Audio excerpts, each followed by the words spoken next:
Fala, gente querida, tudo bem? Como é que vocês estão? Tranquilo? Já acompanharam a aula de número um?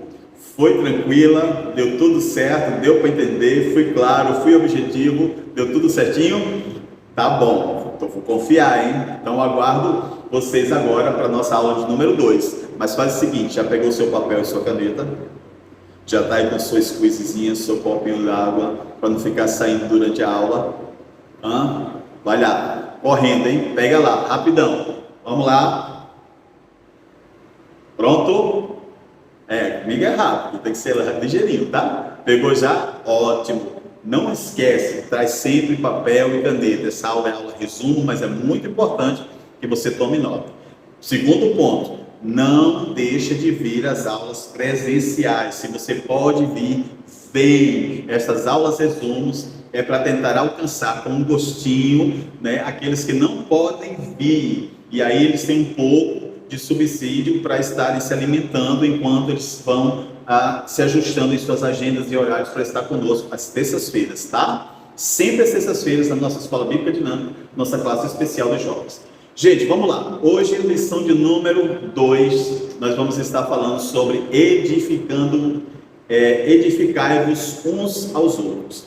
E aí, nessa frase do título da lição, a gente já aprende o que introduz os mandamentos recíprocos, que é essa relação de mutualidade. Lembra que eu falei dos mandamentos recíprocos na aula de número 1?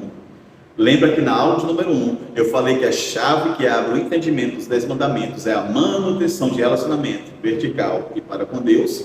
Hoje a gente vai falar da edificação e vamos concentrar a nossa atenção no relacionamento horizontal, nosso para com o nosso próximo, edificando-nos ou edificai-vos uns aos outros. Na Bíblia você vai ver outras expressões semelhantes.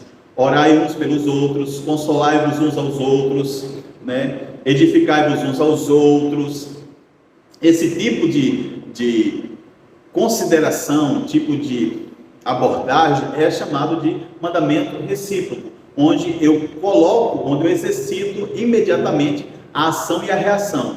Eu dou algo e recebo ao mesmo tempo. Eu estou orando por alguém e ao mesmo tempo alguém está orando por mim. Eu estou consolando alguém e alguém ao mesmo tempo está me consolando. Então, o objetivo da lição de hoje é fazer com que você faça uma reflexão sobre a necessidade de você considerar que temos constante necessidade de fazermos edificação pessoal e ajudar o nosso próximo na sua edificação, permitindo também que outros nos ajudem a sermos edificados, tá certo?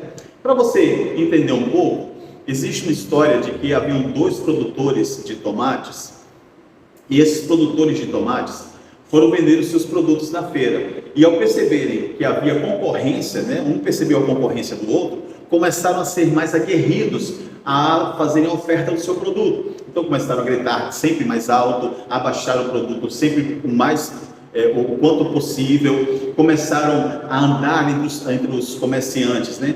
E entre aqueles que iam comprar, oferecendo o produto. Então eventualmente eles se esbarravam, davam cotoveladas, tudo na intenção de dar vazão, escoar o seu produto, até porque é bem perecível o tomate, no instante se perde, né? Então eles precisavam vender aqueles tomates e ficavam brigando entre eles, de maneira que os clientes não queriam consumir aqueles produtos porque viam uma cena muito feia, uma cena que não agradava, né, de ver eles brigando tão aguerridamente. E aquilo promovia um mal-estar na clientela. Os produtos eles caíam e sofriam danos, eles tinham diversas perdas. Então, ao final da feira, acabava que nenhum nem outro tinha alcançado o objetivo de vender satisfatoriamente seus produtos e ficavam ainda com prejuízo. Então, alguém chegou e disse: olha, por que você não faz o seguinte? Chegou para um deles: faz o seguinte, monta uma loja onde você, em vez de concorrer, né, você apenas distribui os produtos que chegam para você, os tomates de outros produtores. Você recebe, compra os produtos desses produtores e faz a revenda em grande volume para outras pessoas, né? E a pessoa gostou da ideia, fez e montou isso. Então, um conseguiu alcançar a satisfação de manter, né, o seu negócio vendendo o seu produto, recebendo o produto de outros agricultores, e aquele outro agricultor ganhou mais espaço para continuar fazendo a sua venda e participando até desta cooperativa de tomates que havia sido montada ali, né? Então perceba que alguém chegou, deu uma ideia, né? Lembra da lição número 1? Instruindo, aconselhando, servindo, orando. Alguém chegou, deu aquela instrução, ele recepcionou, e o que foi que aconteceu? Houve edificação, houve um crescimento, houve ali uma forma de alcançar satisfação. Então é nessa linha que eu quero convidar você a estar junto comigo falando sobre isso, da possibilidade de estarmos atentos a conselhos, atentos a instruções que promovam a edificação e também prontos ao serviço, prontos a atendermos. Lembra, os mandamentos de Deus não são penosos, ou seja, não é para ser feito por obrigação, é algo voluntário e que demonstra o amor de Deus em nós, tá? Então vamos, abra sua Bíblia comigo em Efésios capítulo 4, versículo 11, tá? Nós vamos ler até o 16, eu vou ler para você, tá? Fica atento aí.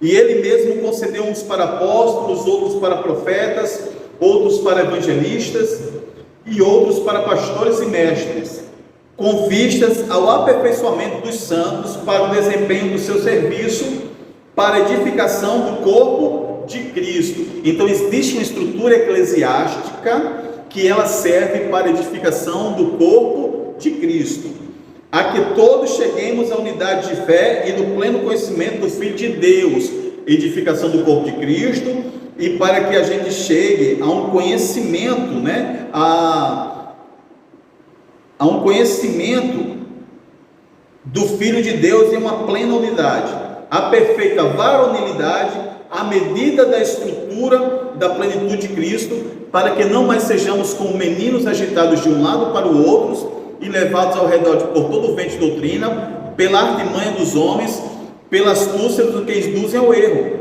mas seguindo a verdade, em amor, cresçamos em tudo naquele que é a cabeça, Cristo, de quem todo o corpo bem ajustado e consolidado pelo auxílio de toda junta, segundo a justa cooperação de cada parte, efetua o seu próprio aumento para edificação de si mesmo em amor. Então, gente, a comunidade, a igreja, por meio dos pastores, dos mestres, dos apóstolos, daqueles a quem Deus constituiu, Ele vai instruindo-nos para que nós possamos mutuamente promover edificação. Quando Ele fala de unidade, quando Ele fala de corpo, significa dizer que uma mão não vai crescer independente do braço, né? Um pé não vai crescer independente da perna. Tudo cresce, se desenvolve, se edifica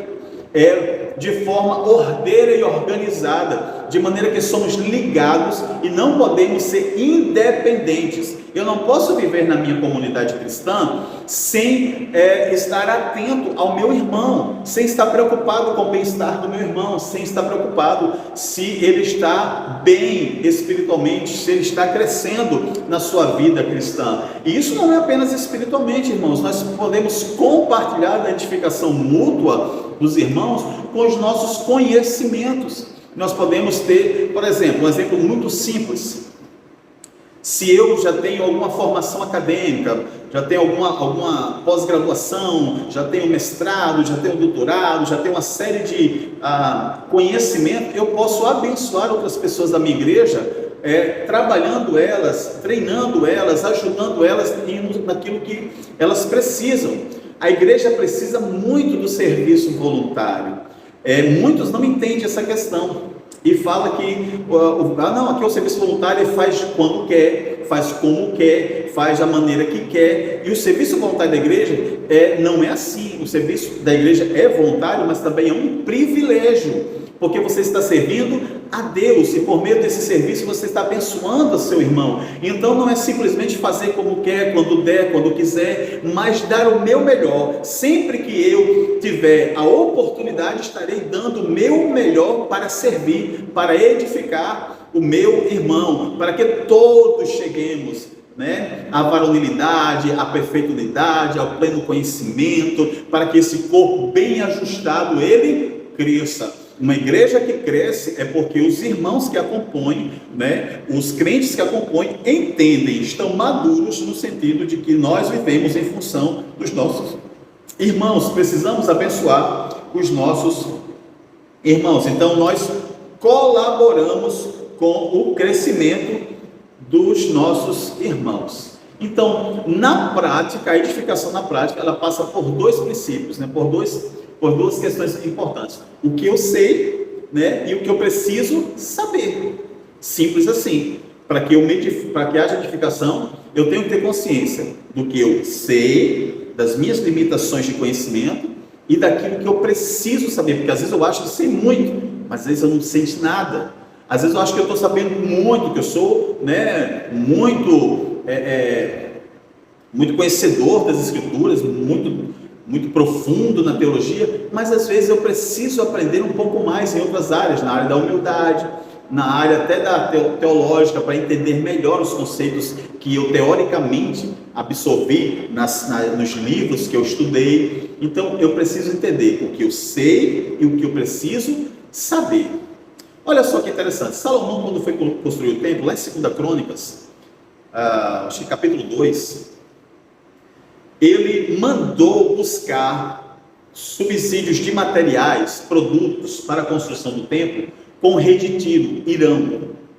E ele mandou lá buscar, vai lá em Irão e manda buscar lá, porque ele forneceu madeira para o meu pai, né, quando ele foi construir a casa, e agora eu vou precisar de madeira para construir aqui o templo. E a madeira de lá é muito boa, manda trazer para cá e tudo, mas só que Salomão não parou por aí.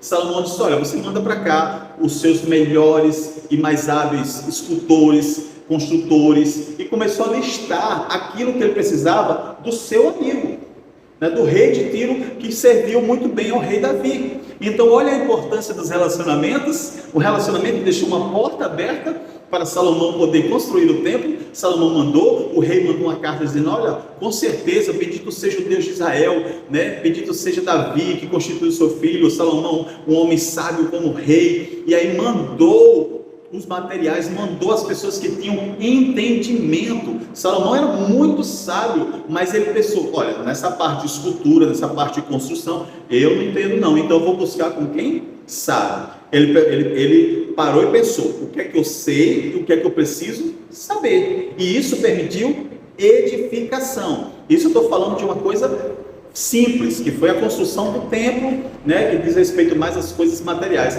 Agora, isso é o mesmo princípio quando a gente trata das coisas de crescimento espiritual, né? Vamos lá em 2 Pedro, capítulo 3, versículo 18.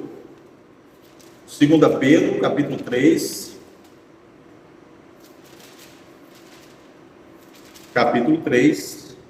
versículo 18. Antes crescei na graça e no conhecimento do nosso Senhor e Salvador Jesus Cristo.